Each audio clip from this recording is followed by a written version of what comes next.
श्री रामकृष्ण चौधरी जी और सेवाग्य संस्थानम में संपूर्ण मनोयोग से अपनी सेवाएं दे रहे श्री माधव झा जी, नालंदा बिहार से हमारे परमाचार्य पूज्य स्वामी श्री युगलानंद शरण जी महाराज के पड़ोसी, वहां रह करके उनके प्रति अपनी श्रद्धा रखने वाले, वहां पंचायत में पदाधिकारी और क्षत्रिय महासभा के अखिल भारतीय पदाधिकारी श्री रविंद्र कुमार सिंह जी के परिवार यहाँ उपस्थित हैं। सेवाग्य की अलग अलग इकाइयां, अयोध्या की, मथुरा की इकाई, छत्तीसगढ़ की इकाई, मध्य प्रदेश की इकाई जो अभी रास्ते में है। अभी माधव जी परिचय करा रहे थे कि फंसे हैं कलकत्ते के कार्यकर्ता। नहीं, जो फंसता है वो सेवाग्य का कार्यकर्ता नहीं है और कार्यकर्ता को फंसना नहीं चाहिए। यही तो दुख है। हम कार्यशाला करते ही इसीलिए है कि आपको फंसना नहीं। कोई कहीं फंसा हुआ नहीं है। कुछ लोग पहुंच गए हैं, कुछ लोग मार्ग में हैं और यही यात्रा है, यही जीवन है, यही संगठन का ध्येय है, यही उसकी दृष्टि है कि कुछ लक्ष्यों को लेकर के हम पहुंच गए हैं और कुछ ऐसे लक्ष्य और प्रयोजन हैं जिन पर अभी हम मार्ग में हैं और हमें और चलना है। आ रहे हैं लोग। दुख गिनाने वाला युवा नहीं होता। मनस्वी कार्यार्थी न गणयति दुखम न तो सुखम। जिसके सम्मुख बड़े लक्ष्य होते हैं वो ये नहीं गिनाता कि कहाँ ठोकर लगी, कहाँ जाम मिला, कहाँ डाइवर्जन मिला। ये सब यात्रा के अंग हैं। इन सब का अर्थ यह है कि हम चल रहे हैं और जिसे कोई अड़चन नहीं मिल रही है इसका अर्थ यह है कि वो चल ही नहीं रहा। तो हम लोग इस पर थोड़ी चर्चा करेंगे। ये बालक बीच में बैठा है, इसे भी पंक्ति में कर लो। अपने बड़े साथियों के बीच बैठा हुआ बच्चा सबको पंक्ति में देख करके पंक्ति में बैठा जाता है, ये सीखे। यही तो संगठन की कार्यशाला होती है।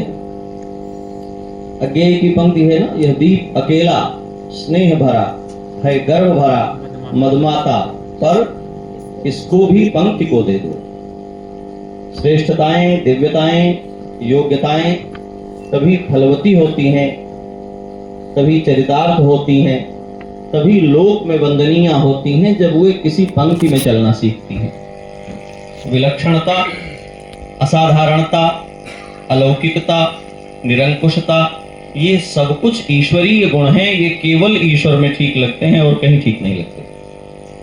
कोई और करता है तो समाज उसको अमान्य कर देता है। तथापि जब ईश्वर संसार में आते हैं तो वे भी पंक्ति को स्वीकार कर लेते हैं। करते हैं कि नहीं करते हैं? हाँ जी, करते हैं। भगवान श्री राम, जिनको मर्यादा पुरुषोत्तम धर्म विग्रह कहा जाता है, उनके पिताजी का नाम ही हमारे रसिकों ने पंक्ति रथ जी रखा है। पंक्ति में चलना। पंक्ति में चलने का अर्थ है समूह के अनुशासन को अंगीकार करना। इस दूसरी कार्यशाला में जिस सेवा के संस्थानों से आप सब उसके कार्यकर्ता ही हैं, तो आपको कोई परिचय नहीं देना है। अपनी कुछ प्रगति की चर्चा की है अभी माधव जी ने, और कैसे बड़े लक्ष्यों के लिए चलते हुए हमें किन चारित्रिक गुणों के प्रति अपनी दृष्टि रखनी पड़ती है, उनका संकेत, उस विषय में उद्बोधन अभी सुना है आपने आदरणीय आचार्य जी का। ये उद्घाटन सत्र है, बहुत लंबी व्याख्या नहीं करनी है। भोजन का समय होने पर भोजन करना है और बाद के सत्रों में और चर्चा होनी है। एक बार आप सभी का हृदय से स्वागत और आपको इस बात की बधाई कि महाकुंभ के बहाने कार्यशाला में अथवा कार्यशाला के बहाने महाकुंभ पर्व में आप सम्मिलित हो रहे हैं। ये दोनों बातें अपने आप में अनूठी हैं। आपको इस बात की भी बधाई कि जिस महाकुंभ में आने के लिए बड़े बड़े लोग धक्के लगाते हैं, उस महाकुंभ में प्रथम बार में ही सेवाग्य ने अपना शिविर लगा दिया है, सेवा शिविर लगा दिया है। तो आप कितनी ऊर्जा के साथ चल रहे हैं इसका भी यह प्रमाण है। जब कोई एक अकेला व्यक्ति भी इस मेले में घुसने को बड़े पराक्रम की बात समझता है और जब प्रवेश पा जाता है तो वीडियो और रील और फोटो के द्वारा बताता है कि हमने संगम में नहा लिया, हमने प्रवेश पा लिया, हम यहाँ पहुंच गए, हम वहां पहुंच गए, तो सेवाग्य इस अर्थ के लिए विशेष सराहनीय संस्थान बन गया है कि यह केवल यहाँ पहुंचा ही नहीं है, इसने शिविर लगाया है, सैकड़ों लोगों को भोजन बांटा है, प्रसाद बांटा है, भटके हुए लोगों को रास्ता बताया है, स्नानार्थियों को संगम पहुंचाया है, घर जाने वाले लोगों को उनके घर के लिए वापस भेजा है। और आप बहुत साधुवाद के पात्र हैं। जो हमारे कार्यकर्ता, चाहे करुणा जी हों, चाहे एसपी जी हों, शुभम जी हों, अभिषेक जी शुरू से लगे हुए रहे हैं, मैं सबका नाम नहीं ले रहा हूं, आशीष जी तो हैं ही उसमें। ये लोग दिन रात एक करके यहाँ कार्य कर रहे हैं। सेवाग्य के इस शिविर में कोई दिन और रात नहीं होता घड़ी के अनुसार। इस पूरे शिविर के काल में ये सब अनवरत यहाँ जगे हुए हैं, अनवरत यहाँ लगे हुए हैं। जमीन पर बिछी हुई पट्टियों से लेकर के सिर पर तने हुए चंदोगे तक सेवा के कार्यकर्ताओं ने अपने हाथ से यहाँ सब तैयार किया है। ये असाधारण बात है। और तीर्थराज प्रयाग ने हमें इस बात के लिए विशेष सौभाग्यशाली बना दिया कि जब ये शिविर यहाँ बन गया, महाकुंभ में कोई शिविर लगाता है तो क्या करता है, उसका एक धार्मिक आयाम होता है, उसका एक सांस्कृतिक आयाम होता है, उसका एक अकादमिक आयाम होता है, उसका एक सामाजिक आयाम होता है, उसका एक आर्थिक आयाम होता है। मैं कुछ 25-50 शब्द गिना सकता हूँ, मैं सब नहीं गिना रहा हूँ। तो उसमें हमारे यहाँ प्रथम बार सेवाग्य के शिविर में कल्पवास करने के लिए हमारे आदरणीय राय साहब सपरिवार यहाँ कर रहे हैं, पीछे बैठे हैं। ये पहले आ गए थे, मैं बाद में यहाँ पहुंचा, अयोध्या में व्यस्त था। और जब हमारी इनकी भेंट हुई तो इनका जो सबसे पहला अहोभाव था वो यही था कि अरे मैं तो चकित हूं आपके कार्यकर्ताओं से, ये सब तो दिव्य पुरुष हैं। तो हमें लगा कि ये वृद्ध हैं, किसी की किसी चंचलता के कारण व्यंग्य तो नहीं कर रहे हैं। पर धीरे धीरे मैं इनकी बात समझा तो इन्होंने कहा कि महाराज जी, सब पीएचडी के स्कॉलर बच्चे यहाँ काम कर रहे हैं। जो यहाँ आया सेवा के शिविर में वो इस बात से चकित है कि यहाँ मजदूर, श्रमिक और साधु, संत, सन्यासी, नागा निर्वाणी नहीं लगे हैं। किन्हीं ने शोध पूरा कर लिया है, एसोसिएट प्रोफेसर हैं, कोई शिक्षक हैं, कोई शोध कर रहे हैं, गंभीर विषयों पर विश्वविद्यालयों में स्वाध्याय कर रहे हैं। और वही बच्चे यहाँ भोजन भी परोस रहे हैं, थाली भी उठा रहे हैं, आए गए लोगों का स्वागत भी कर रहे हैं। तात्पर्य क्या है, एक समग्र मनुष्य जब अपनी महानता का, अपनी योग्यता का निवेश उनके लिए करता है जिनको सेवा की आवश्यकता है, तब वह भगवान श्री राम का अनुयायी हो जाता है। तो सेवा के लिए ये बहुत सराहनीय है, प्रशंसनीय है। संयोग से कई अवधेश हमारे इस संगठन में जुड़े हुए हैं। हमें लगता है अयोध्यावासी महात्मा इसमें कहीं एक जगह जुड़ गए हैं, इसलिए राम जी अपने नाम का कुछ झंडा बनाए रखते हैं। हमारे यहाँ कई अवधेश हो जाते हैं। तो एक अवधेश चौधरी जी बैठे हैं, दिन रात लगे हुए हैं। एक अवधेश दीक्षित जी हमारे लगे हुए हैं। इसके आरंभ से ही काशी की पूरी टीम, काशी कथा की पूरी टीम यहाँ आई है, 100-150 लोगों को लेकर के। उनके साथ भी यहाँ संवाद चर्चा हुई, उनका तीर्थाटन का कार्यक्रम हुआ। एक अवधेश जी दूसरे आकर के स्नान करके सपरिवार यहाँ लौट करके गए हैं। एक हमारे गुरु भाई अवधेश यहाँ बैठे हुए हैं। तो एक बार में जब मैं कहता हूँ अवधेश जी कहाँ है, तो 4-5 अवधेश प्रकट हो जाते हैं। तो मुझे बताना पड़ता है ये वाले अवधेश। ये तो सब प्रशंसा की बातें आपकी थी। मुख्य बात यह है कि हम संगठन की राष्ट्रीय कार्यशाला में बैठे हैं। ये आत्म प्रशंसा और आत्ममुग्ध होने की कार्यशाला नहीं है। जब आप दूसरों के बीच हों और वहां आपके आयोजनों में कोई आपकी प्रशस्ति करे तो ये अच्छी बात है। ये आपकी अपनी कार्यशाला है। ये वस्तुतः आत्म समीक्षा, आत्मावलोकन के लिए है। हम अपने लक्ष्यों के लिए क्या कर पा रहे हैं और क्या हमसे छूट रहा है जो हमें और पूरा करना है। और आगे जो गटशः आपकी बैठकें होने वाली हैं, जिनमें परस्पर चर्चा होने वाली है, उसमें आप यही करेंगे। छोटी छोटी इकाइयों के माध्यम से और फिर उन इकाइयों को दहाई में मिला करके उनके माध्यम से हम एक संवाद करते हैं और ये समझने का प्रयास करते हैं कि क्या हमसे छूट रहा है जिस पर और काम करना है। तो जब हम इस दिशा में चिंतन करेंगे, ये उद्घाटन सत्र है, बहुत विस्तार में ही इसका होना है, आगे के सत्रों में हम चर्चा करेंगे। मैं कुछ एक मूल बातें आपको बता देता हूं। संगठन की सबसे बड़ी शर्त क्या है? आप लोगों में से ये बात किसी को बतानी है। संगठन की बड़ी शर्त क्या है? संगठन क्या है? एकता। उसको एकता ही कहें, संगठन क्यों कहें? संगठन एक वस्तु में होता ही नहीं है, अनेक में ही होने पर संगठन घटित होता है। तो संगठन को एकता कह देंगे तो उसकी मूल क्रिया ही गड़बड़ हो जाएगी। संगठन अनेकता से बनता है, एकता से नहीं बनता। जी आप बताइए। किसी एक लक्ष्य के लिए जब कई मनोवृत्तियों के लोग एक साथ जुटकर चलते हैं तो वह संगठन होता है। ये बहुत बढ़िया बात है, ये ताली बजाइए इसके लिए।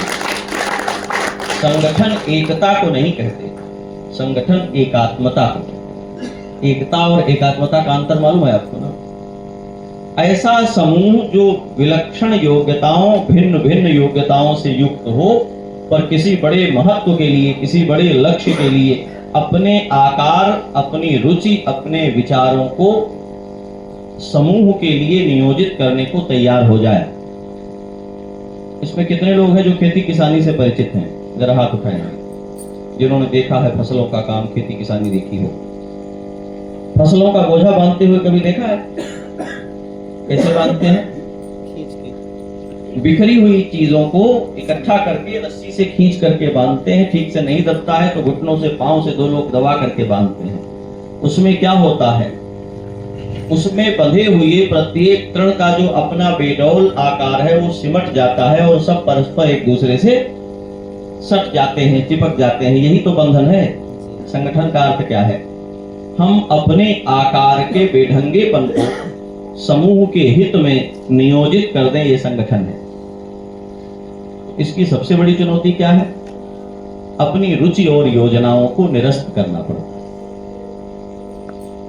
अयोध्या की इकाई के कार्यकर्ता तैयार वहां से प्रस्थान करने को, और अभिनव जी ने कहा, पूजा सिंह जी ने कहा कि हम लोग आ रहे हैं, और यहां से कहा गया कि नहीं, अभी आपको नहीं आना है। 100 लोगों को, 50 लोगों को लेकर के जो प्रस्थान कर रहा हो उसे कह दिया जाए अभी नहीं आना है, तो कितना झंझट का काम है ना? लोग बिदक जाएंगे, हल्ला उल्ला करेंगे, सामान लेकर निकल पड़े हैं।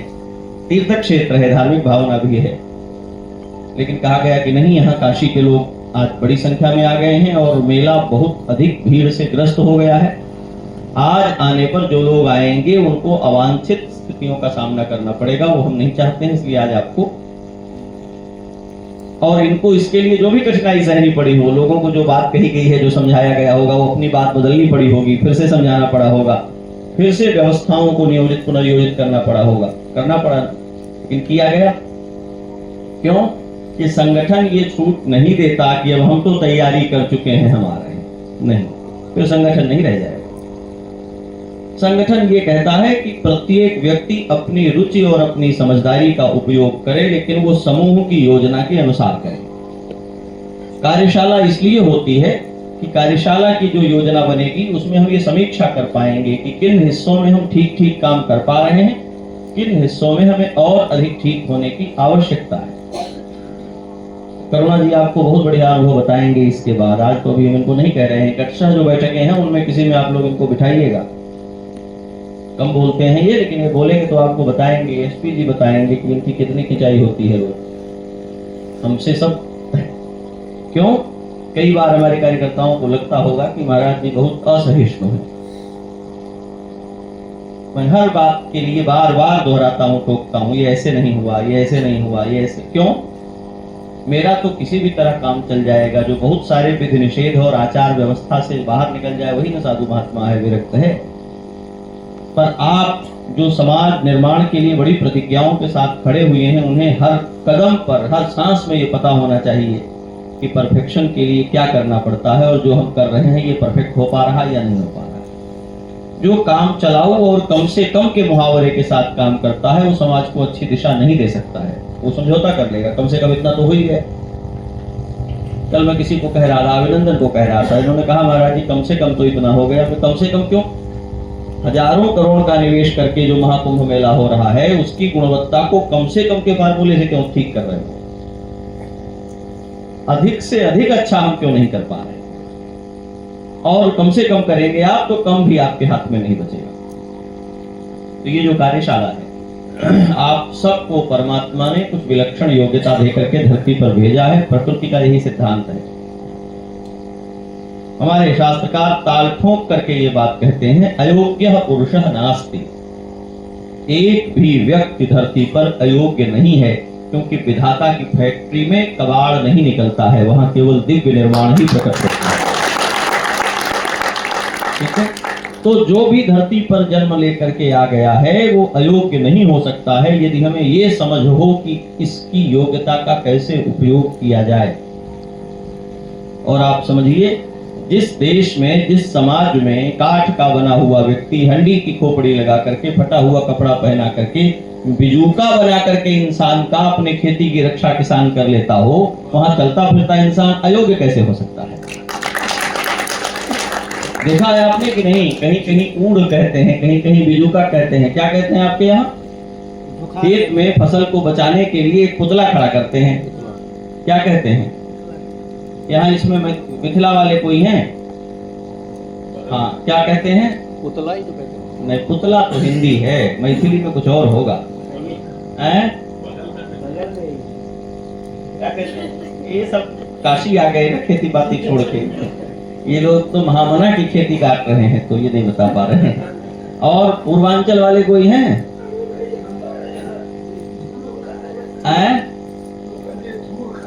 धूल खड़ा कर दिए। देखिए लोक में, हाँ, भोजपुरी में उसका एक शब्द है, अवधी में उसका शब्द है, हमारे यहाँ कहते हैं ऊड़, ऊड़ खड़ा है।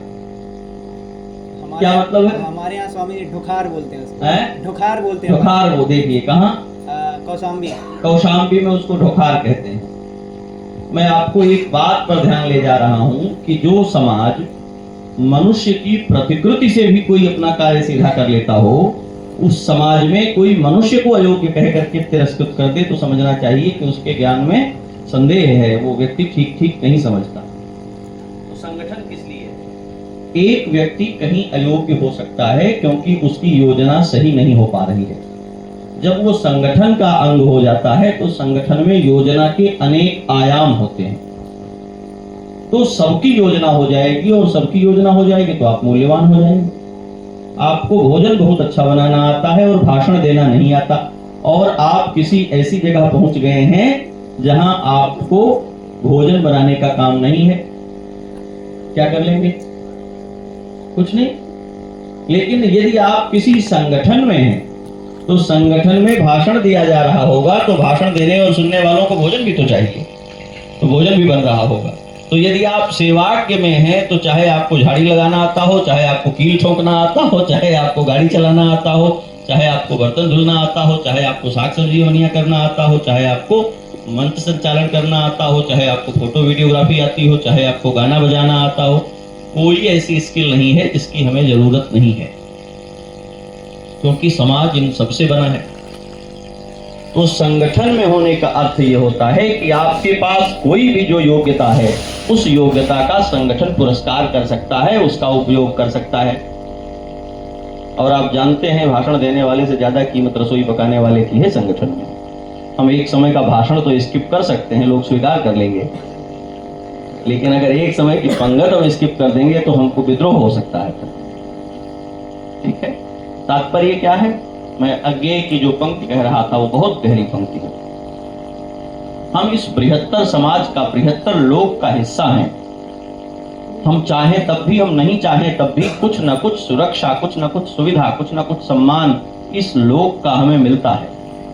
हम अपने आप को इस लोक की आराधना के योग्य बना पाए हैं कि नहीं बना पाए हैं, इसकी परीक्षा कैसे होगी?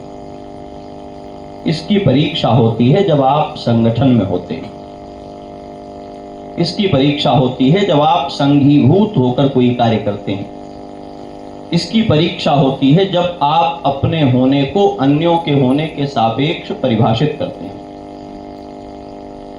तो इसलिए ये कार्यशाला होती है। सेवाज्ञ ये सब कुछ बहुत अच्छी तरह से कर भी पा रहा है, इस बात में कोई संशय नहीं है। और मैं आपको बहुत विश्वास के साथ कहता हूं, आने वाले कुछ एक दशकों के बाद इस देश के सभी आयामों में लोग सेवाज्ञ के कार्यकर्ताओं का नाम सुनकर उनका सम्मान किया करेंगे कि ये प्रामाणिक संस्था के सदस्य हैं।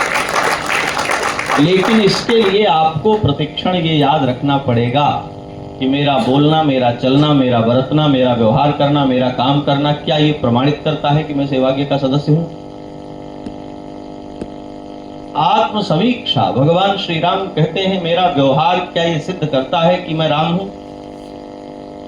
मैं रघुवंश में उत्पन्न हुआ हूं, तो क्या पुष्प वाटिका में जनक तनया जानकी को मुग्ध होकर देखना मेरे स्वरूप के अनुरूप है? जटायु को कहते हैं, जाकर के बताना मत मेरे पिताजी को कि मेरी पत्नी जानकी का हरण हो गया है। क्यों? पिताजी पहले से दुखी थे और दुखी हो जाएंगे। उन्हें पता तो चलना चाहिए। कहा, आप थोड़ा धैर्य रखिएगा, जिसने हरण किया है रघुवंश की वधु का, उसका मैं सपरिवार नाश कर दूंगा। जो मैं राम तो कुल सहित कहीं दशा में आया। नाम नहीं बोलता है, बात बोलती है, काम बोलता है। यही रामत्व है। वो कहते हैं मेरे नाम से मुझको मत जानो, मेरे काम से मुझको जानो। और तब हमारे आचार्य जब काव्य में, शास्त्र में श्री रामचरित को उठाते हैं तो कहते हैं आप क्यों राम कथा कह रहे हैं? कहा हम इसलिए राम कथा कह रहे हैं क्योंकि रामादिवत वर्तितव्यम न तो रावणादिवत। राम की तरह बर्ताव करना है, रावण की तरह बर्ताव नहीं करना है, ये बताने के लिए हम राम कथा कह रहे हैं। तो आप लोगों को इस उद्घाटन सत्र में बहुत सारी शुभकामनाएं। मुझे लगता है कि इतनी ही बात कहनी थी, अभी और कुछ बात कहनी है। और उसके साथ विशेष बात ये कि आपकी जो टोलियों की बैठकें होनी हैं और अलग अलग जो समीक्षाएं होनी हैं, उनमें आप अपने मन को इस बात के लिए तैयार करें कि इतने दिनों में कार्य करते हुए जो आपके ऑब्जर्वेशन हैं, पर्सनल पर्सपेक्टिव में भी, सोशल पर्सपेक्टिव में भी, समाज में चलते हुए, बरतते हुए, काम करते हुए, जो बहुत सारी आवश्यक चीजें हैं जो आपके ध्यान में होनी चाहिए, आपने उनमें से किन किन बातों को अपने मन में नोट किया है। आज बैठ करके सोच करके अगर आपने कोई डायरी बना ली है तो ये ठीक ईमानदारी की बात नहीं है। सबसे अच्छे इस कार्यशाला के वे सदस्य होंगे जिन्होंने पिछली कार्यशाला से लेकर के इस कार्यशाला के बीच हर दिन या हर सप्ताह कुछ लिखा होगा। जितने लोगों ने हर सप्ताह लिखा है वो हाथ उठाएं। ईमानदारी से जितने लोगों ने प्रति सप्ताह कुछ नोट किया हो वो हाथ उठाएं। तो मिसिंग है कि नहीं है? आज कार्यशाला है, आज ही सोच सोच के कुछ लिख लेंगे। ये कौन सी कार्यशाला है? एक ही दिन में आपको साल भर की 6 महीने की सारी परिस्थितियों का अनुशीलन कैसे हो जाएगा भाई? प्रतिदिन, प्रति सप्ताह, प्रति माह समाज में काम करते हुए जो प्रतिकूलता आपके सामने आती है, जिस पर उद्विग्न होकर के आप किसी को फोन करके झोंकते हैं, उसको आपने कहीं लिखा है? ये बिंदु है जो समस्या बनता है, इस पर चर्चा होगी। पूजा सिंह जी, प्रतिदिन आपको कोई डायरी मेंटेन करनी चाहिए। आप किसी परिस्थिति से गुजर रहे हैं, आपने देखा ये बड़ी कठिन परिस्थिति है, रोज सामने आती है, आप उसे कहीं लिखें और कार्यशाला में रखें कि मैं जिस जीवन में, जिस समाज में, जिस क्षेत्र में हूं, वहां इस तरह की समस्या बार बार सामने आती है, हम लोग इसको लेकर क्या कर सकते हैं? यही तो कार्यशैली है। हम समाज में घूमते हुए सुविधाएं क्या हैं, असुविधाएं क्या हैं, उनको प्रतिदिन भोगते हैं। यहाँ आने में लोग आने नहीं पा रहे हैं, या समाज जीवन में चलते हुए कहीं ट्रैफिक जाम की समस्या है, कहीं अशिक्षा की समस्या है, कहीं नारियों की असुरक्षा की समस्या है, कहीं विद्यालय में प्रॉपर कक्षाएं नहीं चलने की समस्या है, कहीं विद्यालय में विद्यार्थियों और अध्यापकों के बीच संघर्ष की समस्या है। ये वो सब छोटे छोटे मुद्दे हैं जो आपके सामने हैं। प्राइमरी पाठशालाओं में बहुत सारी जगह ऐसा है जहां बच्चों को कोर्स पूरा करने के अलावा मनुष्य बनाने की दिशा में ठीक ठीक काम नहीं हो पा रहा है। हम लोग इस पर चर्चा एक बार करते हैं। ये वो बातें हैं जो हर दिन आपके सामने आती हैं। युवा वर्ग हमारा बहुत बड़े पैमाने पर अवांछित रूप से, अनावश्यक रूप से फोन का उपयोग कर रहा है। ये आपके ध्यान में है कि नहीं है? सेवाज्ञ को अपने सबसे बड़ी चुनौतियों के रूप में एक चुनौती ये लेनी चाहिए कि हम अपनी परिधि में आए हुए लोगों के मोबाइल आवर्स कैसे कम कर सकते हैं, और हमें अपने सदस्यों को एक प्रतिज्ञा पत्र बना करके उनको शपथ दिलानी चाहिए कि हम अपनी दिनचर्या में इतनी अनावश्यक चीजों को अब कम कर देंगे। ये बात समझ में आ रही है आपके ना? हम बहुत वर्चुअल किस्म के आदर्श की बात करते रहें, ये बड़ी बात नहीं है। बड़ी बात ये है कि हमारे सामने आने वाला हर दूसरा व्यक्ति इस दुख से दुखी है कि फोन बहुत अधिक उपयोग हो रहा है। कौन कर रहा है? हम ही तो कर रहे हैं। हमारे पास क्या प्लान है इसको करने का कि कम करें? तो अगर हम 10 लोग, 20 लोग, 50 लोग, 100 लोग बैठ करके इस पर विचार करें कि उसकी टेक्निक्स क्या हो सकती हैं, हम सॉफ्टवेयर का, मैकेनिज्म का इस्तेमाल कर सकते हैं, हम इच्छा शक्ति का इस्तेमाल कर सकते हैं, हम सामूहिक प्रतिज्ञाबद्धता का उपयोग कर सकते हैं, और हम सब इस बात के लिए अपने को तैयार करें कि हम अपने मोबाइल में टाइम मेजरमेंट एक्टिव करेंगे और प्रत्येक सप्ताह में या 3 दिन में उस ग्राफ को परस्पर शेयर करेंगे। हमने इस सप्ताह में इतने घंटे मोबाइल यूज किया है, और उसमें जिनके आवर्स ज्यादा होंगे उनको डिमेरिट किया जाएगा। आप में संकल्प शक्ति की कमी है। समझ रहे हैं? जैसे हम उपवास करते हैं, जैसे हम तीर्थ यात्रा करते हैं, अनचाहे ही बाजारों के द्वारा हमारे जीवन में कुछ व्यसन डाल दिए गए हैं और हम उन्हें रोक नहीं पा रहे हैं। उनके सार्थक उपयोग के बारे में चिंतन करना।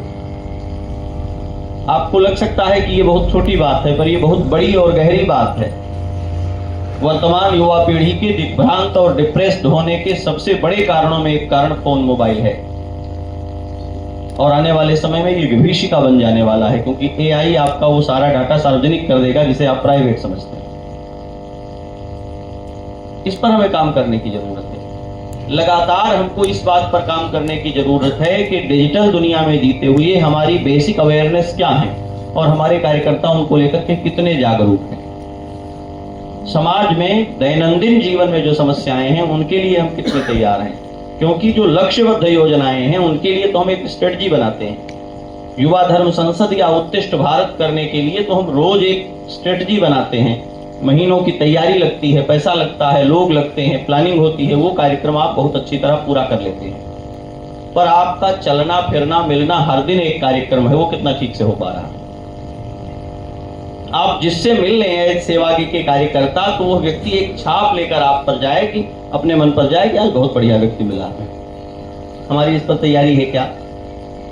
हम किसी नए व्यक्ति से मिलते हुए अपने घर परिवार संसार और योग्यता से इतर सेवाज्ञ का कार्यकर्ता होने के नाते उसे कितना प्रभावित कर पाएंगे?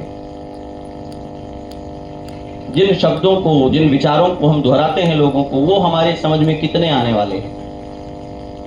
हम प्रतीकों के सहारे जिएंगे तो हम नेता हो जाएंगे। राजनीति प्रतीकों के सहारे जिंदा रहती है। सेवादायी संगठन संकल्प और प्रतिज्ञाओं के सहारे जिंदा रहते हैं। हम प्रतीकों के सहारे जीवित नहीं रह सकते कि हम स्वामी विवेकानंद की या भारत माता की प्रतिमा के सहारे चलें। ये एक छल बन जाएगा यदि हमें ये पता नहीं होगा कि हमारे आसपास विवेकानंद होने की संभावनाएं हम कैसे निर्मित करें। मैं एक ऐसे आश्रम में रहा हूं और एक ऐसे आश्रम से बढ़कर के यहाँ तक आया हूं। लक्ष्मण किलाधीश जी आपके सामने यहाँ रहते हैं, महाराज जी अयोध्या में है, फिर आएंगे। स्वामी विवेकानंद अयोध्या आए उनसे मिलने। आप में से कितनों को ये बात पता है? और उस रात्रि में महाराज जी, पूज्य पंडित जी महाराज उनको मिल नहीं पाए।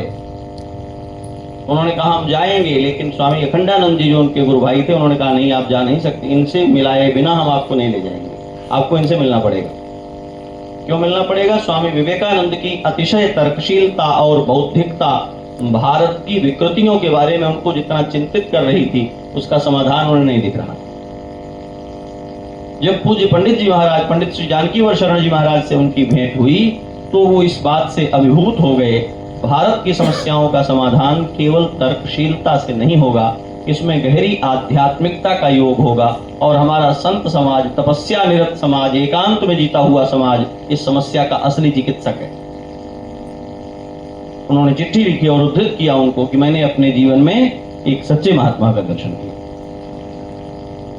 हम कितने निर्मित हैं। अयोध्या के एकांत में, अयोध्या की बुर्जुआ परंपरा की साधुशाही में बैठे हुए एक महान को उत्क्रांत चेतना के नायक स्वामी विवेकानंद मिलने जाते हैं और मिल करके गदगद हो जाते हैं।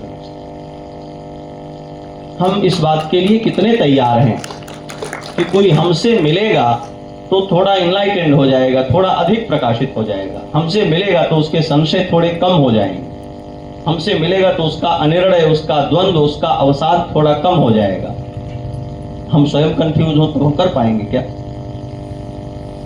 संगठन की यह राष्ट्रीय कार्यशाला समाज में काम करने की कार्यशाला नहीं है, अपने ऊपर काम करने की कार्यशाला है। ये बात आप दृढ़ कर लीजिए। ये कार्यशाला हम समाज में क्या करने जा रहे हैं इसके लिए नहीं है, ये कार्यशाला हम अपने ऊपर क्या कर रहे हैं इसके लिए है। क्यों करुणा जी, ठीक कह रहा हूं मैं? हाँ, कार्य जो हमारे यहाँ लोग बैठे हैं, आशीष जी, अपने ऊपर कार्य करने के लिए है। जब आप अपने ऊपर कार्य करेंगे तब आपको किसी कमांडर की आवश्यकता नहीं पड़ेगी कि आप छत्तीसगढ़ में कार्य कर रहे हैं तो काशी में फोन करके पूछना पड़े, क्योंकि जो काशी की समझ में आता है वो छत्तीसगढ़ की भी समझ में आएगा, वो बंगाल की भी समझ में आएगा, वो दिल्ली की भी समझ में आएगा, वो अयोध्या की समझ में भी आएगा। और अगर आप अपने ऊपर कार्य नहीं करते हैं तो हर बार आपको एक कमांड लेनी पड़ेगी।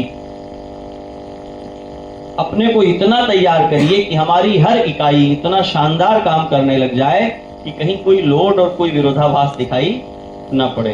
प्रत्येक इकाई में इस बात की प्रतिस्पर्धा हो कि दूसरी इकाई ने अपने क्षेत्र में जितना बेहतर कर दिया है हमें भी उतना बेहतर करना है। जब तक ये हमारे भीतर पैदा, अब लड़ाई नहीं पैदा हो जाए कि हम सुपीरियर हैं, हमने ज्यादा पदक पाए, अपनी चरितार्थता को लेकर के एक स्पर्धा हो।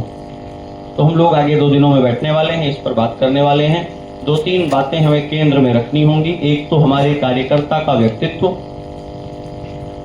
हमारे कार्यकर्ता की दृष्टि, हमारे कार्यकर्ता की कार्य क्षमता, कार्यकर्ता का देश काल बोध, वो अपने समय समाज को किस तरह पहचान पाता है। फिर उसके सापेक्ष समाज में कौन से बिंदु हैं जिन पर हमें लक्ष्यबद्ध होकर काम करना है। हमें हमेशा ये भी पहचानना होगा कि सेवाज्ञ की वर्तमान में प्राथमिकता क्या है। समाज में असंख्य विषय हैं, चुनौतियां हैं, बातें हैं, हम सब पर एक साथ काम नहीं कर सकते।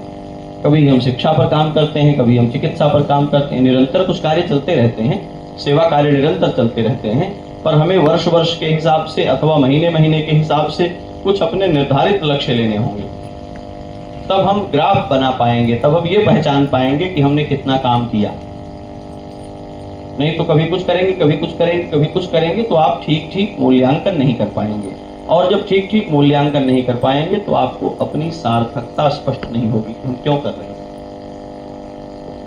उदाहरण के लिए आप पेड़ लगाने का लक्ष्य लेंगे और उतने समय में, उतने बड़े एरिया में इतना पेड़ आपने लगा दिया है, जब ये नंबर्स आपके सामने होंगे तो आप एक तसल्ली, एक संतोष कर पाएंगे कि हमने ये किया। ये आपको प्रेरित करेगा किसी दूसरी दिशा में काम करने को। इतने विद्यालय हमने कवर किए, इन पर हमने काम किया। हमारी अलग अलग राज्यों की जो इकाइयां काम कर रही हैं उनको इस बात का ध्यान देना होगा, हमें आपको इस बात का ध्यान देना होगा कि ऐसे ही अपने कार्य क्षेत्र का एक मैप बनाएं तो हम उस पर हाथ फिरा दें कि इसका कोई संस्थान हमने छोड़ा नहीं जिसको हमने टच नहीं किया, इसका कोई क्षेत्र, इसका कोई ब्लॉक हमने छोड़ा नहीं जहां हमारे लोग गए नहीं हैं।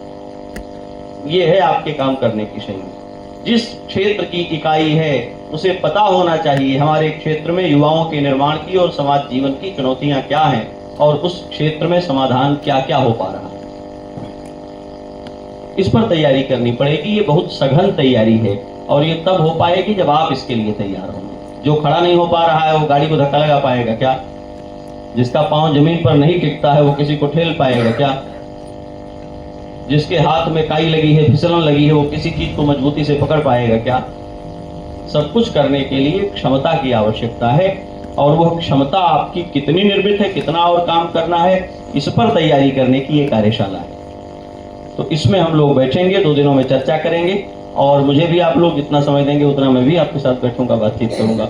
मेरे बैठने से थोड़ा भार आप लोगों पर ज्यादा रहता है, संकोच दबाव का, इसलिए बहुत ज्यादा मैं आपको व्यवधान नहीं करना चाहता। तो आप लोग परस्पर बैठ करके चर्चा करें और फिर उस चर्चा के साथ जो विषय आपके लिए ज्यादा आवश्यक विषय हों उनको चिन्हित करें और फिर हम लोग दोबारा बैठ करके उस पर बातचीत करेंगे। अभी जो बातें मैं कह रहा हूं इसमें कोई प्रश्न या कोई सुझाव हो तो आपका आमंत्रित है। आप सब में से, छात्राओं में से, छात्रों में से अगर आप लोगों को लगता है व्यवस्था की दृष्टि से, सोचने समझने की दृष्टि से कोई बिंदु है जो अभी कार्यशाला में ध्यान में लाए जाने की चीज है तो आप बता सकते हैं। अच्छा, देखिए रवि जी कुछ कहना चाहते हैं।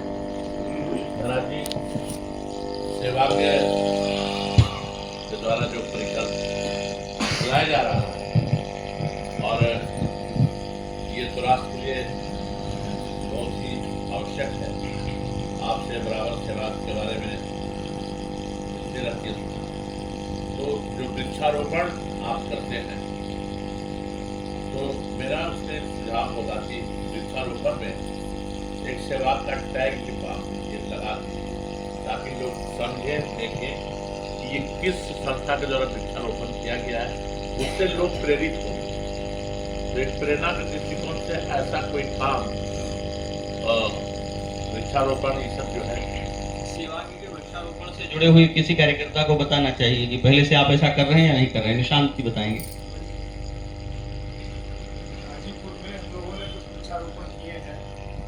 गार्ड बनवा रहे हैं हम लोग, टी गार्ड के ऊपर ही हम सेवा के संसाधन का वो बनवा रहे हैं। कोई कारण माने कोई पहचान। ये ठीक एक सुझाव है। रवि जी का कहना है कि जब आप वृक्षारोपण करते हैं तो उसके साथ संस्था का टैग हो, ये दूसरों के लिए प्रेरक बनता है कि एक संस्था ने वृक्ष लगाया है, हम भी लगा सकते हैं।